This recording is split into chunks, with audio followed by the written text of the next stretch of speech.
Bonjour à tous. Je vous remercie de vous être rendu disponible en pleine pause déjeuner ou juste avant, donc à midi, pour ce nouveau webinaire consacré aux nouvelles modalités qui vont vous permettre, établissement, de percevoir le solde de la taxe d'apprentissage. Pour ceux qui ne me connaîtraient pas, donc je m'appelle Caroline Van Lerberg, je suis directrice du pôle économie-gestion de la Fédération nationale des OGEC et j'ai le plaisir de co-animer et surtout d'inviter aujourd'hui à nos côtés donc Émilie Julien, directrice de l'Agence nationale Excellence Pro, qui va pouvoir donc nous renseigner et vous renseigner sur ce nouveau dispositif qui rentre en vigueur cette année 2023. En fait, il y a 4 ans, on avait animé un webinaire toutes les deux sur le même thème. À l'époque, ça s'appelait le 13%. Et parce que effectivement, le dispositif avait changé, c'est-à-dire que les établissements qui pouvaient bénéficier du solde de la taxe d'apprentissage pouvaient le percevoir directement des entreprises qui le versent. Et là, eh bien, nouvelle modalité. À partir de cette année, eh bien, là, le dispositif change et donc les établissements habilités ne peuvent plus le percevoir directement. Il va falloir donc que entreprises et établissements se mettent au goût du jour et s'approprient cette nouvelle plateforme qui s'appelle Soltea. Alors, avant de rentrer dans le vif du sujet, donc première chose, vous pourrez bien disposer donc du support en téléchargement et de la rediffusion, le replay de ce webinaire. Normalement, donc d'ici demain, on sait que le sujet est une actualité chaude, donc on va faire en sorte qu'il puisse être disponible pour ceux qui n'auraient pas pu nous suivre ou qui voudraient le revoir en différé dès demain. Ce que je voulais dire également, donc, c'est que comme tous nos webinaires, il a une durée de 45 minutes. On a une présentation de 30 minutes et puis donc on prendra les différentes questions que vous pourrez nous adresser à l'issue donc de cette présentation. On avait déjà attiré votre attention dans le MAC des OGEC, qui avait été publié en février sur ce changement de modalité. Émilie avait écrit un petit article sur le sujet. Il y a également une fiche pratique dans Isidore qui en parle dans la rubrique Easy Gestion. Donc, tout va bien. En fait, là, on est vraiment au cœur de l'actualité puisque la plateforme vient juste d'être ouverte aux établissements depuis le 4 mai et donc elle n'est pas encore ouverte aux entreprises qui vont vous affecter leur versement. Je laisse dès à présent la parole à Émilie donc, pour vous présenter donc, de manière plus concrète ce nouveau dispositif. À toi, Émilie. Merci Caroline et merci de ton invitation. Je suis ravie de vous retrouver aujourd'hui sur ce fameux sujet du solde de la taxe d'apprentissage. Ça change encore en 2023. Globalement, Caroline, tu as commencé à leur confier quelques éléments, mais globalement, il me semble toujours nécessaire de revenir sur les fondamentaux. La taxe d'apprentissage, on va prendre quelques instants pour quelques rappels sur la taxe d'apprentissage et ensuite, je vous expliquerai d'abord les évolutions des modalités pour les entreprises, puis les évolutions des modalités pour vous, établissements, qu'est-ce que vous devez faire? Vous savez que la taxe d'apprentissage est un outil au service de la relation école-entreprise. Donc, je ferai un petit rappel et viendra le moment des questions-réponses. Ça va, Caroline? J'ai été claire? Oui, parfait, super. Pour le coup, la taxe d'apprentissage, je vais aller assez vite, hein. Si vous avez des questions, n'hésitez pas à les poser, je reviendrai dessus, mais rien n'a changé. La taxe d'apprentissage, c'est toujours 0,68% de la masse salariale des entreprises et 0,44% pour les entreprises situées en Alsace-Moselle, qui se sépare en 2 fractions. La part principale, 0,59 qui finance les contrats d'apprentissage et le solde, le 0,09% qu'on connaissait, comme l'a indiqué Caroline, comme le 13%, avant. Maintenant, c'est 0,09 qui vise à soutenir les formations professionnelles en temps plein. Vous voyez le schéma, avant on avait un 87,13, maintenant le 0,68 se décompose en 0,09% de la masse salariale et 0,59% de la masse salariale. En gros, ça enlève un arrondi, Caroline. Voilà, exactement, c'est ça. C'est-à-dire que 0,09%, c'est bien 13% du total de la taxe arrondi au centième. Voilà, vous savez tout. C'est toujours le même périmètre des entreprises assujetties et des entreprises exonérées. Il n'y a pas de changement à ce sujet. La taxe d'apprentissage est due par toutes les entreprises soumises à l'impôt sur le revenu ou sur les sociétés et employant au moins un salarié dont le siège social est en France. D'accord? Les entreprises exonérées, c'est toujours les mêmes, les associations, les entreprises qui emploient au moins un apprenti dont la base d'imposition ne dépasse pas 6 fois le SMIC, les établissements qui dispensent de l'enseignement ne sont pas assujettis. Enfin bon, je ne vais pas revenir sur la liste. Je vous ai mis le lien vers la liste complète là-dessus. Ce périmètre n'a pas changé. De la même manière, les entreprises peuvent déduire des éléments du solde de la taxe d'apprentissage, ça n'a pas changé. Elles peuvent déduire les dons en nature au CFA, ainsi que la créance alternant pour les entreprises de 250 salariés qui ont plus de 5% d'alternants.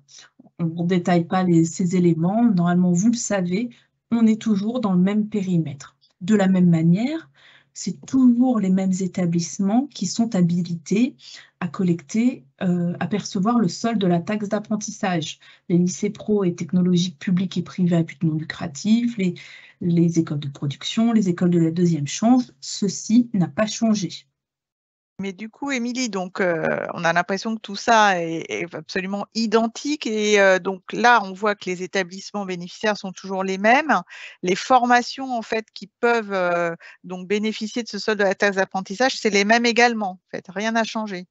Alors, les établissements, ça n'a pas changé, mais sur les formations, on a eu un petit changement qui ne s'est pas bien vu, c'est que les bacs technologiques ne sont pas éligibles à la perception du solde de la taxe d'apprentissage. C'est toujours le cas des BTS, mais ce n'est plus le cas des bacs technologiques. Et en gros, ça me permet de faire la liaison avec les listes publiées par les préfectures de région tous les ans au 31 décembre. Vous le savez, ce n'est pas nouveau et il est important tous les ans de bien s'assurer en fin d'année que votre établissement et vos formations figurent bien sur ces listes. Et cette année, en fait, on a vu les bacs techno sortir des listes des préfectures de région parce que les bacs techno ne sont pas inscrits au RNCP. Ça va là-dessus? Pas de difficulté. Donc, sachant que sur le diaporama là, que vous recevrez, donc il y a un lien qui vous permet, un lien hypertexte qui vous permet de cliquer sur chaque région si vous aviez besoin de vérifier si vous êtes bien, si vos formations et votre établissement sont bien répertoriés sur ces listes préfectorales, eh bien, vous n'aurez qu'à cliquer sur la région à laquelle vous appartenez.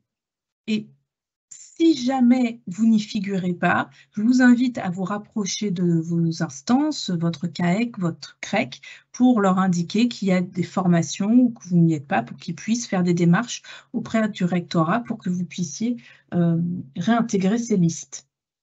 Globalement, en ce qui concerne l'usage du solde de la taxe d'apprentissage, pareil, rien n'a changé. Le solde de la taxe d'apprentissage vise à soutenir les formations professionnelles en temps plein avec les frais d'équipement, pour soutenir des frais de premier équipement, du renouvellement de matériel existant, des équipements de complémentaires. De la même manière, Caroline, vous avez des éléments sur le site de la FNOGEC pour expliquer comment utiliser ce solde de taxe d'apprentissage. Oui, alors encore une fois, il n'y a pas eu de changement et on l'avait expliqué déjà en 2019 lorsqu'on avait fait notre première webinar ensemble sur le sujet. Il faut bien voir que donc l'utilisation principale du solde de la taxe d'apprentissage, excusez-moi, ce sont les investissements pédagogiques. C'est vraiment en fait une aide à l'investissement. D'ailleurs, ça me fait faire un lien, une petite parenthèse, c'est que au niveau comptable, c'est d'ailleurs traité, lorsque c'est affecté aux investissements, comme une subvention d'investissement. Hein. Donc, c'est vraiment l'usage principal. L'affectation au fonctionnement, c'est vraiment par exception. C'est un usage qui est très encadré. Les règles sont très anciennes, hein, elles n'ont pas changé. C'est une circulaire que vous devez connaître par cœur, qui est une circulaire de 2007, qui avait été publiée par le ministère de l'Éducation nationale. Donc, vraiment, l'objectif, c'est d'aider les établissements à investir au profit de ces formations professionnelles. Donc, encore une fois, en temps plein, hein, sur temps scolaire et non pas en apprentissage. Merci Caroline pour ces précisions. Et on n'est pas obligé, je le rappelle, d'utiliser cet argent sur l'année civile collectée. Vous pouvez le reporter sur un exercice postérieur. Exactement, hein. Il n'y a pas d'échéance d'utilisation, de date butoir. Rien ne figure dans comme deadline. Ce qui figure en fait dans le code de l'éducation, c'est une vieille disposition, là aussi, hein, qui date du décret de 61 de la loi Debré, qui dit qu'en fait, les établissements qui bénéficient de taxes d'apprentissage, vous savez vous devez, dans les 3 mois de la clôture de l'exercice, envoyer des comptes de résultats à la direction des finances publiques.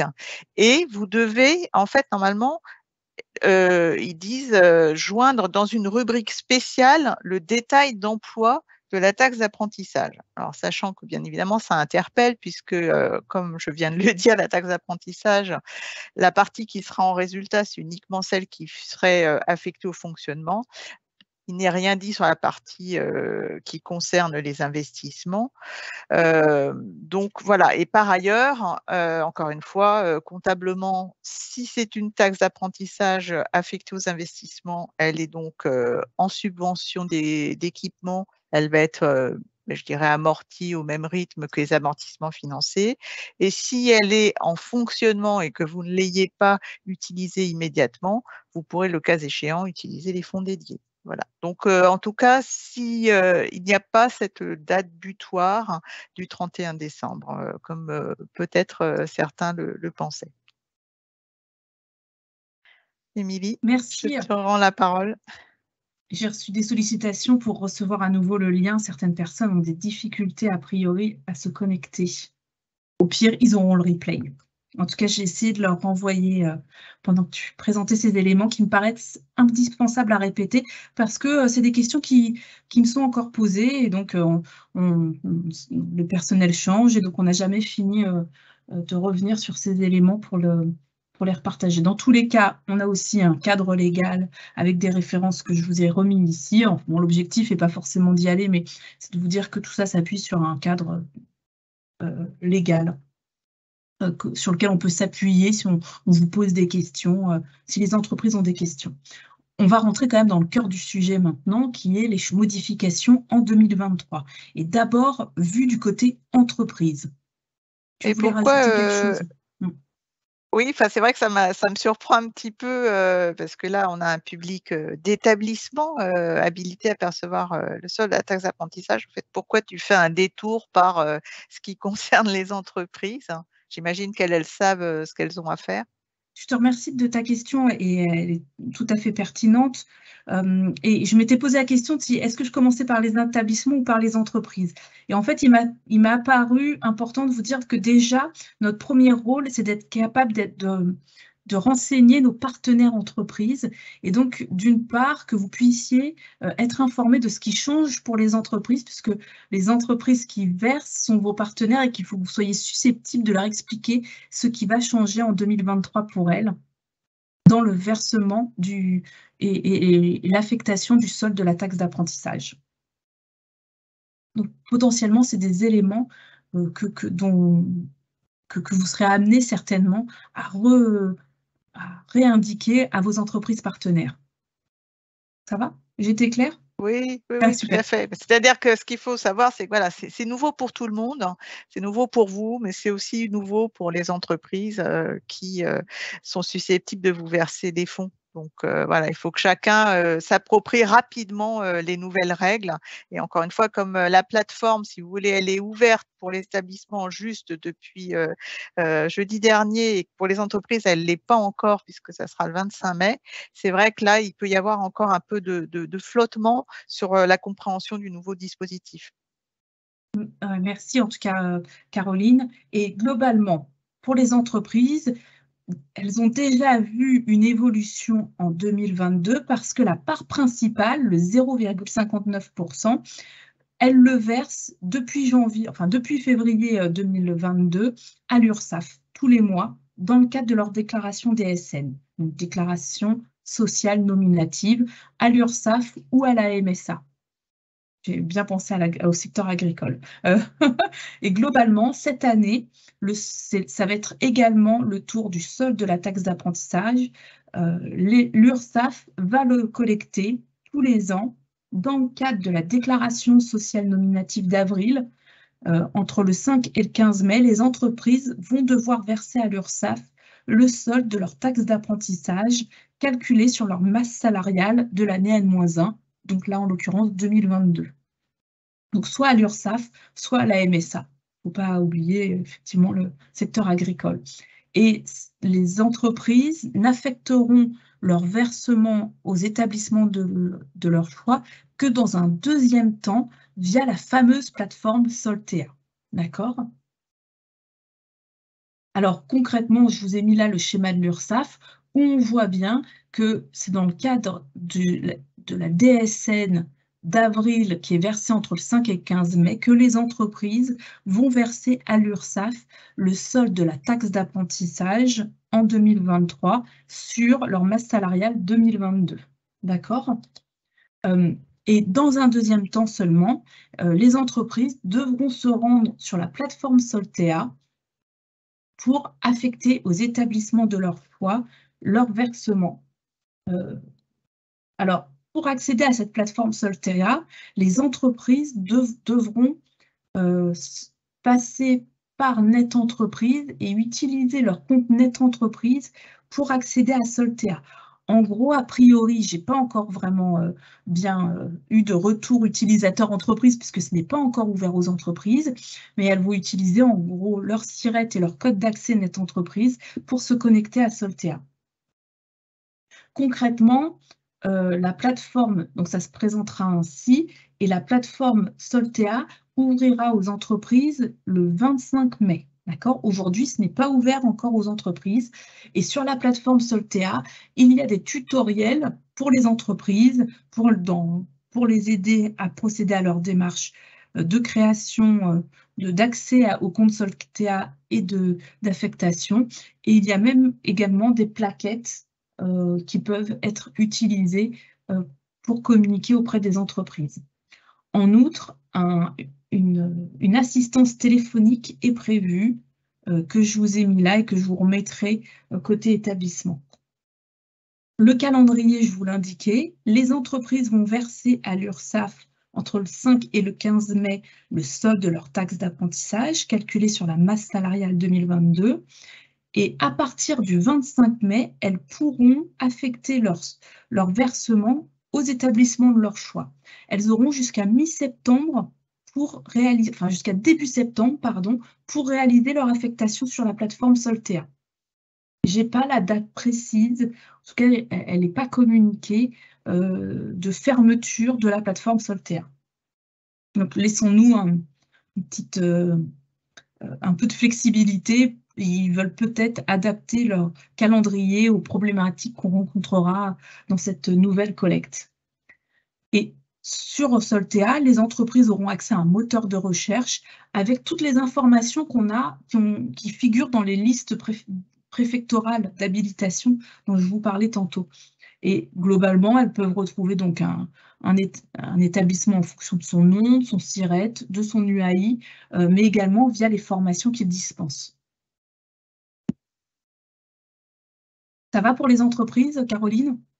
Oui, Tu oui, vois à moi peu je près pense que clair? c'est oui, oui, moi je pense que c'est bien et je vois là dans le fil de conversation qu'effectivement l'un de nos auditeurs nous dit que c'était une bonne idée quand même de rappeler ce qui allait se passer côté entreprise parce que parmi, leurs interlocuteurs, partenaires, il y a des artisans et qui sont pas forcément au courant dans les détails, de ce nouveau dispositif. Donc c'est une bonne idée effectivement de passer par cette vision côté entreprise, versante. Merci Émilie. Oui, et merci de ce retour. Donc, on va rentrer au cœur de l'information qui vous intéressait quand vous êtes inscrit certainement à ce webinaire. C'est comment ça se passe pour les établissements en 2023. Et là, on est au cœur de l'actualité. Donc, la plateforme Soltea, c'est la plateforme qui va vous permettre de recevoir les fonds affectés par les établissements. Et donc, vous devez absolument vous connecter à cette plateforme qui, figurez-vous, est ouverte depuis jeudi dernier, jeudi 4 mai. Globalement, pour accéder à cette plateforme, il est nécessaire d'utiliser son compte Net Entreprise. Je présume que vous avez tous un compte Net Entreprise, car pour recevoir son numéro, son taux d'accident du travail, il faut avoir créé un compte Net Entreprise. Donc, de mon point de vue, vous en avez tous forcément un, mais si jamais vous n'en aviez pas, il est toujours possible d'en créer un, vous inscrire ou vous connecter, d'accord? Alors on a un participant qui nous dit qu'il n'arrive pas à se connecter à Net Entreprise. Alors, soit il a un compte Net Entreprise et il a un problème avec ses accès, et donc il faut faire un mot de passe oublié ou quelque chose comme ça. Aussi, un autre sujet, ça peut être que ce compte Net Entreprise est utilisé par son expert comptable et que peut-être ça vaut le coup qu'il se rapproche de lui pour s'assurer de récupérer les bons codes d'accès, en fait. Ouais, je sais pas, je connais pas le motif, mais a priori, effectivement, difficulté à se Soit, connecter à Net Entreprise. soit il n'a pas de compte en Net Entreprise et il faut qu'il s'y inscrive, en fait. Il y a deux options. Soit il a un compte, il a des difficultés et il fait la démarche mot de passe oublié, d'accord? Soyez vigilant parce que ça peut être votre expert comptable qui a accès s'il fait vos fiches de paye, mettons. Et autre scénario, pas de compte Net Entreprise, vous en créez un. D'accord?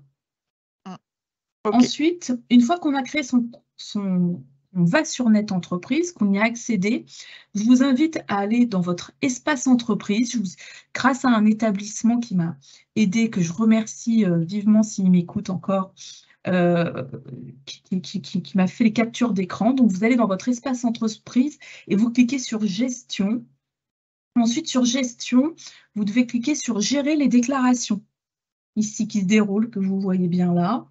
Et ensuite, vous allez arriver sur une page gestion des déclarations. Vous pourrez éventuellement voir vos différents établissements, d'accord, qui seront présents ici. Et vous devrez cliquer sur la pile de documents ici pour gérer les déclarations disponibles pour cet établissement. Et là, pour chacun de votre établissement, vous devrez faire passer de gauche à droite le volet Soltea établissement, recevoir des fonds issus du solde de la taxe d'apprentissage. Une fois que vous aurez fait ça, vous pourrez, sous 24 heures, enfin 24 heures après, accéder à Soltea avec votre SIRET, le nom inscrit sur Net Entreprise, ainsi que le mot de passe utilisé sur Net Entreprise, et se connecter. Ça va là-dessus? En tout cas, je pense que c'était important aujourd'hui de vous présenter ces éléments, ces précisions d'accès à cette plateforme Soltea. Une fois que vous serez sur la plateforme Soltea, vous avez plusieurs choses à faire. D'une part, vérifier les informations de votre établissement et également les formations pour lesquelles vous êtes éligible à percevoir le solde de la taxe d'apprentissage. Vous pourrez renseigner plusieurs contacts pour venir administrer les informations sur Soltea. Et enfin, et le plus important certainement, il faudra saisir vos coordonnées bancaires indispensables pour que vous puissiez recevoir les fonds affectés par les entreprises.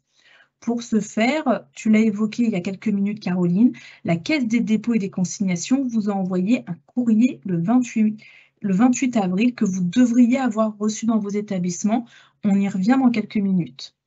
Ensuite, vous pourrez inscrire l'URL de votre site Internet et vous pourrez générer un lien qui vous permettra, que vous pourrez communiquer aux entreprises et qui permettra aux entreprises de revenir directement sur votre espace pour vous affecter ces versements.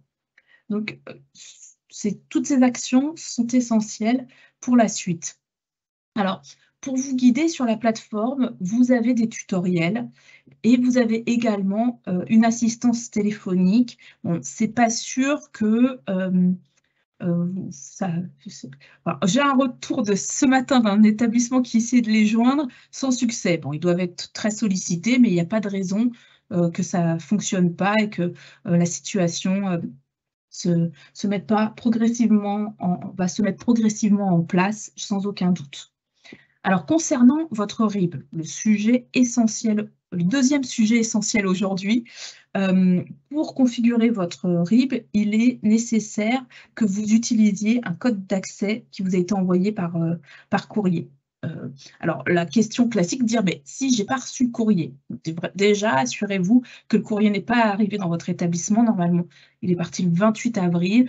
J'ai eu en ligne, pareil, l'établissement dont je vous parlais a reçu le courrier vendredi. Bon, pour ceux qui étaient encore peut-être en vacances scolaires jusqu'à vendredi dernier, voilà, à l'étude du courrier ce matin, peut-être que vous allez le trouver. Si vous ne l'avez pas reçu, je vous recommande de vous connecter à la plateforme Soltea et vous avez la possibilité d'avoir un contact et d'indiquer que vous n'avez pas reçu le code RIB par courrier via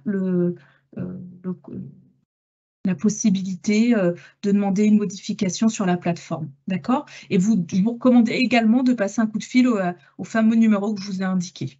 D'accord? Après, peut-être qu'avec aussi les jours fériés qui se sont enchaînés, voilà, vous allez peut-être le recevoir aujourd'hui ou demain ou plus tard, si ce n'est pas encore le cas. Oui, je pense. Tu as raison d'être positif sur le sujet. On vous a mis des visuels qui nous ont été partagés par la Caisse des dépôts sur les coordonnées de l'établissement. Vous avez vu ici en haut à droite, vous avez la possibilité de faire une demande de modification. Vous avez aussi un onglet d'aide ici. Et à tous les endroits, vous pouvez faire des demandes de modification si jamais il y avait des informations inexactes. J'avais par exemple tout à l'heure un message d'un établissement qui a eu une modification dans son numéro de SIRET. A priori, elle n'a pas été prise en compte dans le cadre des informations intégrées sur la plateforme. Donc là, il faut faire une demande de modification pour qu'ils mettent à jour mon numéro de SIRET. Donc, pour vous, établissement, la plateforme a ouvert le 4 mai. D'accord ? Pour les entreprises, la plateforme va ouvrir le 25 mai. Je le répète pour que ce soit bien, vous ayez bien les échéances en tête. Et à partir du 25 mai, elles pourront affecter vos versements.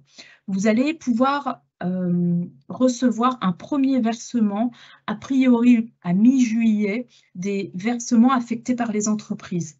Vous en recevrez un autre, a priori à mi-septembre, de ce qui a été versé par les entreprises entre mi-juillet et début septembre. Et enfin, vous aurez a priori un dernier versement à mi-octobre avec ce qui n'aurait pas été affecté par les entreprises et qui sera a priori reversé selon un algorithme neutre. J'ai des doutes sur l'algorithme neutre, mais a priori qui seront versés à tout le monde de façon équitable et juste à mi-octobre. Ça va là-dessus ? Je vois Caroline concentrée, mais elle doit être en train de lire les questions, c'est pour ça. Il y a pas mal de questions, donc c'est pour ça, je pense qu'il faut que, voilà, on ait le temps d'y répondre. Donc j'avance un petit peu. J'en ai pour quelques instants pour boucler. Globalement, je vous ai remis le calendrier là. Je pense que j'ai bien insisté, c'était pour vous le mettre en schéma. J'aime bien l'aspect écrit et schématique. Vous avez un grand nombre d'informations accessibles sur Portail Soltea, sur lequel vous pouvez vous appuyer pour communiquer auprès des entreprises. Il me paraissait essentiel de vous rappeler, je ne cesse de le dire, et je suis sûre que vous m'avez déjà entendu le dire, que le solde de la taxe d'apprentissage est un outil au service de la relation école-entreprise et que je vous invite à donner du sens au versement des entreprises. mais et également à mobiliser l'ensemble de vos équipes de votre établissement. C'est le sujet de tout le monde dans l'établissement pour percevoir. Il faut informer des nouvelles modalités 2023 au sein des établissements et auprès de vos entreprises partenaires, mais également mobiliser les projets que vous visez avec ce solde de la taxe d'apprentissage pour partager ces besoins, ces enjeux avec les entreprises et organiser vos démarches. Globalement, l'agence met à votre disposition un kit de communication qui est toujours au même endroit sur le site de l'agence, qui est téléchargeable avec le mot de passe kit-du-8 13-8 agence, où vous avez des visuels, des courriers, des modèles de posts sur les réseaux sociaux. Mais dans tous les cas, pour moi, l'essentiel à retenir, c'est de dire qu'il faut faire une communication qui vous ressemble, des messages qui sont adaptés à qui vous êtes, et de communiquer via les médias via lesquels vous êtes habitué à communiquer. En fait, on communique comme on est. N'hésitez pas et surtout valorisez ce que vous faites. Je sais que vous faites plein de choses formidables et en les valorisant, vous donnez plus d'intérêt aux entreprises de poursuivre leur soutien pour développer des projets. Ça peut être bien aussi de veiller lors des rencontres et des événements que vous organisez, de se parler de ce sujet. C'est un sujet de toute l'année qu'on n'a jamais fini de parler auprès de ses partenaires entreprises de cet outil qui est le solde de la taxe d'apprentissage pour que les entreprises puissent soutenir vos projets pédagogiques. J'espère que je ne suis pas allée trop vite sur cette séquence, mais je sais que je suis un peu redondante et que je redis toujours un peu la même chose. Et si vous voulez, on peut venir aux questions-réponses qui ont l'air d'être nombreuses. J'adore, je joue. Alors, donc, merci beaucoup déjà, Émilie, pour cette présentation et puis le respect du timing, formidable. Donc, il nous reste bien 15 minutes pour faire un tour rapide des questions. Alors, on a des questions qui disent effectivement, d'abord, effectivement, les codes envoyés par courrier, rien reçu, OK. Qu'est-ce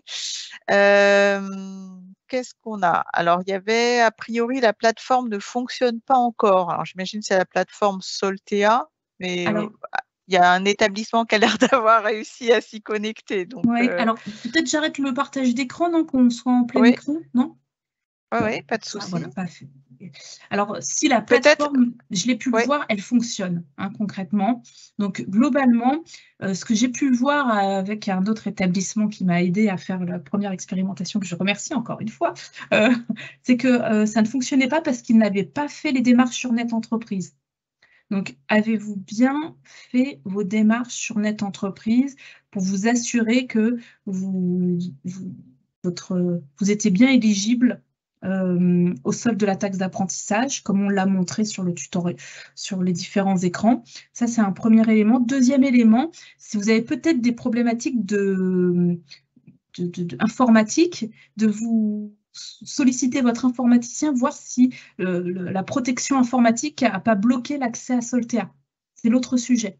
Donc, vérifiez bien que votre accès fonctionne bien à tous les sites Internet que vous souhaitez, ou en tout cas, il faut débloquer ce site pour que vous y ayez accès comme vous le souhaitez. après, on nous demande si c'est bien à partir du 25 mai que les entreprises verseront sur Soltea. Alors, elles ne versent pas sur le Soltea. En fait, elles vont verser à l'URSSAF, l'URSSAF ensuite retransmet les fonds à la Caisse des dépôts. Et là, ce qu'elles vont faire à partir du 25 mai, c'est qu'elles vont, comme le disait Émilie, désigner, c'est-à-dire choisir quels sont les établissements qui vont pouvoir bénéficier des versements qu'elles ont effectués donc à l'URSSAF, reversés à la Caisse des dépôts. Et une fois que cette désignation, cette affectation aura été faite, c'est la Caisse des dépôts qui vous enverra l'argent. Voilà, donc c'est un flux, je dirais, en plusieurs étapes, et c'est bien effectivement à partir du 25 mai que les entreprises vont pouvoir commencer à affecter leurs versements. Alors après, on nous dit qu'on n'a pas reçu le mot de passe pour accéder à Soltea, que la plateforme est ouverte, mais que tombe sur une page blanche. Alors par contre, on a plusieurs questions, Émilie, j'ai vu sur des problèmes de numéro de SIRET. Alors, on nous dit que le numéro de SIRET n'est pas celui utilisé par l'OGEC. Une autre personne qui nous dit qu'elle a un compte Net Entreprise avec un SIRET pour le collège, mais que le lycée a un autre SIRET et qu'elle n'arrive pas à se connecter, du coup. Alors là-dessus, deux choses, parce que là, ça m'a l'air pouf. En fait, normalement, si elle a un collège et un lycée, quand elle va sur Net Entreprise, donc j'ai repartagé mon écran parce que j'ai vu plus bas que certains m'ont demandé de remontrer les visuels. Le support, vous inquiétez pas, sera téléchargeable. Donc, vous allez sur votre portail, vos déclarations, votre espace entreprise ici, gérer les déclarations. Gérer les déclarations. Et là, vous voyez, vous avez plusieurs établissements. Si vous êtes habilité pour le collège et pour le lycée, vous aurez à faire la manipulation du passage pour le collège et pour le lycée. Mais vous n'êtes peut-être habilité que pour le lycée ou que pour le collège. Je ne sais pas si vous voyez, vous êtes peut-être habilité parce que vous avez une SECPA ou une ULIS au collège. Si vous avez un lycée général et technique, vous n'êtes pas habilité pour le lycée général et technique. En tout cas, si vous avez plusieurs établissements, il faut le faire pour les différents établissements. Et donc, a priori, vous avez un code, un mot de passe pour le RIB pour chacun des établissements habilités. Donc, si vous avez, mettons, deux établissements, le collège et le lycée, normalement, vous avez deux configurations Soltea à gérer. Ça va là-dessus? Alors apparemment, il y a quelqu'un qui nous dit qu'en tout cas, il y a un guide également disponible sur Net Entreprise pour pouvoir ajouter la déclaration Soltea. Donc, je pense qu'il y a pas mal de ressources là qui ont été mises à disposition justement des pas à pas pour pouvoir aider aux premières déclarations.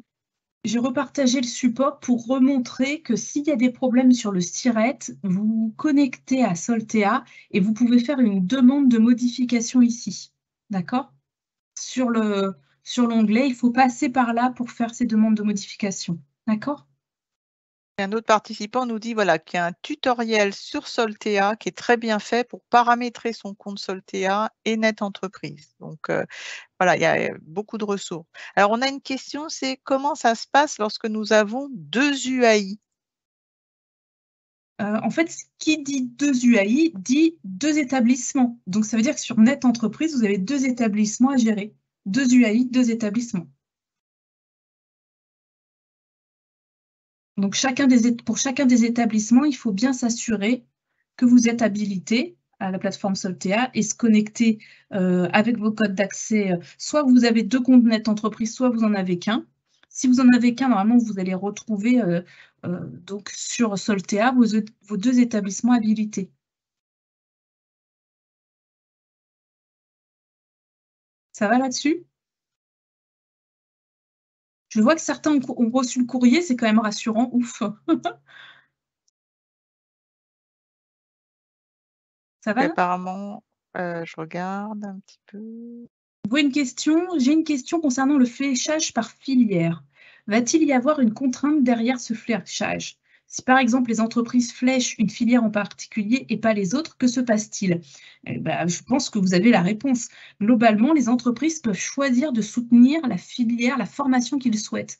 Donc, s'ils choisissent de soutenir une formation en particulier, l'argent que vous percevez doit servir à soutenir cette formation en particulier. Ça va là-dessus? Le code RIB est envoyé par la Caisse des dépôts et des consignations. Pardon, je t'en prie, Caroline. Je vois qu'on a quelqu'un qui nous dit « Nous avons déjà reçu un versement par chèque d'un de nos partenaires. Il n'est pas passé par la plateforme. Qu'est-ce qu'on doit faire ?» Tu vois ma petite tête qui s'agite en disant « Stop, stop, stop !» Globalement, vous ne pouvez plus percevoir de fonds en direct pour le solde de la taxe d'apprentissage. Qu'est-ce que ça veut dire? Ça veut dire que le versement que vous a fait cette entreprise mince, je n'arrive pas, je trouve pas mes mots, mais en fait ne l'exonère pas de verser à l'URSSAF le solde de sa taxe d'apprentissage. Ce qui vous a versé, ça peut être un don, mais ça ne peut pas être le solde de la taxe d'apprentissage. Moi, il me semble que vous devez absolument contacter cette entreprise pour lui dire que cet argent ne peut pas lui se déduire du solde de la taxe d'apprentissage, éventuellement lui retourner, lui indiquer qu'elle va devoir verser à l'URSSAF ce montant et que l'affectation se passera via la plateforme Soltea à partir de 2023 et du 25 mai précisément. Ça va là-dessus? En gros, pour le dire autrement, on n'a plus non plus de reçu libératoire à faire. Ça n'existe plus. Oui, Alors, donc voilà, vous êtes, oui, il faut vraiment prendre contact rapidement avec cette entreprise, hein, puisque les établissements sont plus habilités à percevoir directement, hein. C'est bien pour ça, hein, c'est ce que je disais en introduction, il y a vraiment un changement de dispositif, hein, et donc en tout cas, vous pouvez, voilà, normalement, c'est lui restituer. Sauf si effectivement, comme disait Émilie, cette entreprise avait la volonté de vous faire un don, on peut toujours rêver. Mais sinon, en tout cas, voilà, il faut lui restituer, qu'elle le verse à l'URSSAF et qu'elle pense bien à vous désigner comme établissement bénéficiaire. je vois une autre question que je trouve très intéressante. Mais peut-être, vas-y, je t'allais dire quelque chose, Caroline. Non, vas-y, je t'en prie. Donc, y a-t-il des frais de gestion de la Caisse des dépôts ou perçoit-on 100% de la taxe d'apprentissage versée par les entreprises? C'est une excellente question et il était important de la poser. Globalement, la Caisse des dépôts et l'URSSAF prennent des frais de gestion sur le versement des entreprises. Donc, si l'entreprise verse 100, potentiellement, vous recevrez dans vos établissements 97, 98. D'accord? Parce que l'URSSAF prend des frais de gestion et la Caisse des dépôts prennent des frais de gestion. Ce n'est pas énorme parce que globalement, via la mutualisation, c'est certainement même peut-être moins que ce que prenaient les Octa en frais de gestion. Mais en gros, si l'entreprise vous dit qu'elle vous a affecté 100, bah non, vous ne toucherez pas 100. Donc c'est important et c'est d'ailleurs pour ça que vous n'aurez pas immédiatement le montant affecté par les entreprises. Quand les entreprises vont affecter leur versement, elles ne pourront pas affecter un montant, elles pourront affecter un pourcentage de leur versement. C'est-à-dire que si elles ont versé 100, elles pourront dire je verse 100% à cet établissement ou 50% à cet établissement et 50% à tel autre, parce qu'il y a tout le calcul des frais de gestion URSSAF et Caisse des dépôts qui vont s'imputer sur cette somme et qu'on ne verra qu'au moment où on vous fera le versement, en fait, à proprement parler. Ce point d'ailleurs est évoqué, hein, les frais de gestion dans le question-réponse. En fait, sur le site de Soltea, il y a un question-réponse. Il y en a un côté entreprise et un côté établissement. Et c'est l'une des questions qui est abordée. C'est cette question justement des frais de gestion qui sont prélevés sur les versements des entreprises. On a une autre question sur l'échéance. Je le redis, c'est important. Les entreprises n'auront accès à la plateforme Soltea qu'à partir du 25 mai. Donc, moi, j'ai quand même envie de dire que je ne suis pas sûre que les entreprises vont toutes se précipiter le 25 mai pour accéder à la plateforme Soltea. Et puis, des fois, il vaut mieux pas se précipiter le premier jour s'il y a des bugs. Ça permet de passer outre, quoi. Et globalement, elles auront jusqu'à début septembre pour affecter. D'accord? Elles ont une échéance. Ce qui est difficile pour nous, c'est qu'on rentre dans la période estivale et que c'est une période plus difficile à laquelle on n'a pas la même disponibilité pour mobiliser les entreprises. En tout cas, c'est ainsi. Moi, je vous recommande quand même, avant de partir en vacances, de rappeler aux entreprises que vous avez besoin de leur soutien. Et il me semble que dès que vous rentrez de congé mi-août, fin août, il faut que vous fassiez le point sur ce sujet pour voir qui vous a soutenu, qui ne vous a pas soutenu et faire une dernière relance auprès de vos partenaires pour qu'elles vous affectent leur versement. Ça va là-dessus ?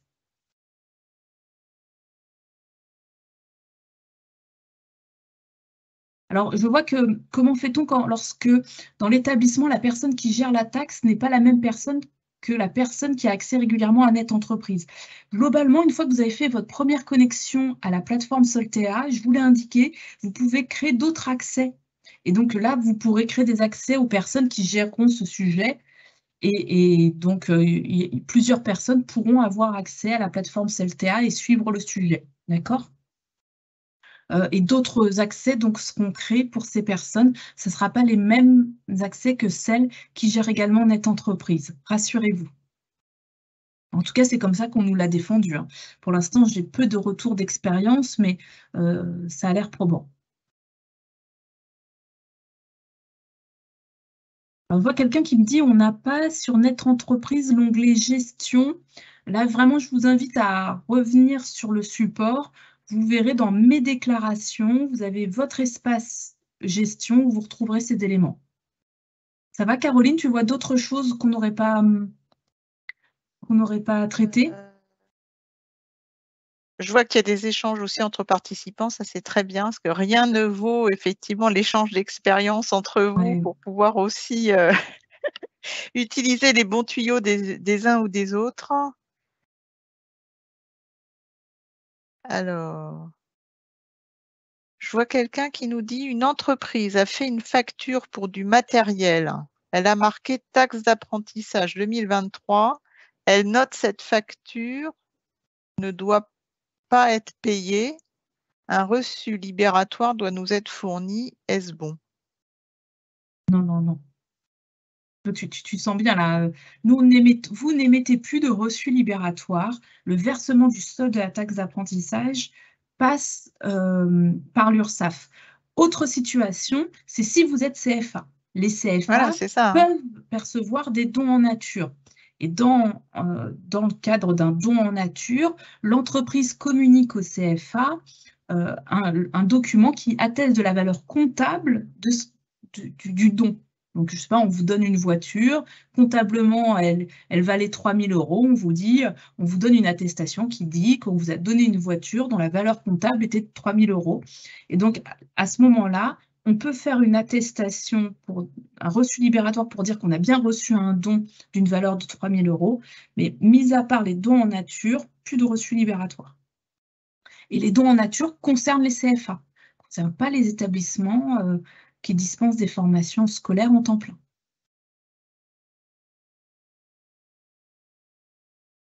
On a traité pas mal de questions. Il est 46. Oui, Est-ce là, que je pense que ouais. j'en ai pas vu d'autres qu'on n'a pas traitées. Dans tous les cas, vous avez mes coordonnées à l'inscription, vous aviez mon mail. Envoyez-moi directement les questions auxquelles vous n'auriez pas trouvé réponse aujourd'hui. Je me tiens à votre disposition pour vous accompagner dans ces nouvelles évolutions. On espère que ça va se stabiliser un peu maintenant, hein. Concrètement, on a besoin de stabilité pour accompagner ce sujet avec nos entreprises partenaires.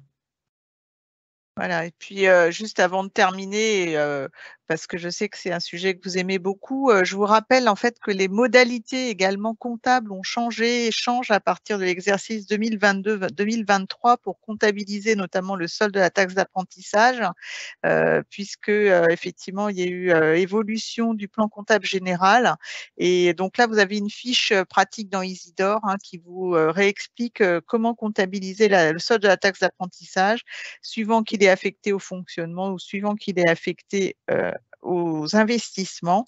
Et puis, avec le cas particulier qu'on venait de rappeler, c'est que donc les CFA peuvent percevoir un solde de taxe d'apprentissage en nature. Voilà, là aussi, donc, pour ceux qui voudraient vérifier si leur traitement comptable est correct, je vous invite à aller dans Easy Gestion, espace documentation, et où vous y trouverez ces dernières précisions.